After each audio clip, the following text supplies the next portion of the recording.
চল চল ভাই, তাড়াতাড়ি চাঁদা তুলি, এখন অনেক দোকান বাকি আছে। চল চল চল চল চল। দাদা দাদা, ওই দোকানে নিয়ে নেন। আরে ভাই, ও তো মুসলিম, ও দেবে না, ওকে জোর করলে উল্টা আমাদেরই বদনাম। দাঁড়াও, এসো এদিকে। আমি মুসলিম বলে আমার কাছ থেকে কেন চাঁদা নেবে না? আমি কি এই মাটির মানুষ নই? এই দুর্গাপূজা তো আমাদেরও উৎসব, মায়ের আরাধনায় তো আমাদেরও বিশ্বাস আছে। ভাই, আমরা ভাবছিলাম তুমি হয়তো দেবে না। দেব না কেন?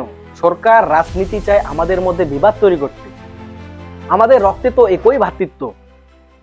পুজো মানে আনন্দ, মিলন। তুমি আমাকে আলাদা ভাবছো কেন? এটা তো শুধু হিন্দুর পুজো নয়, বাংলার পুজো, আমাদের সবার। এই নাও, রসিদ কাটতে হবে না, এটা পুরোটা রেখে দাও। আমি আর আমার পুরো পরিবার মিলে পুজো দেখতে যাব। ভাই দাঁড়াও একটু, আমিও তোমাদের সাথে যাচ্ছি, চলো আজকে একসাথে চাঁদা তুলবো। এটাই হবে সত্যিকারের ভ্রাতৃত্ব। কি বুঝলি?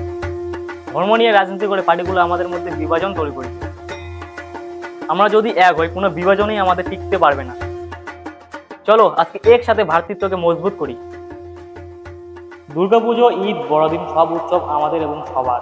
ধর্ম যার যার, উৎসব আমাদের সবার।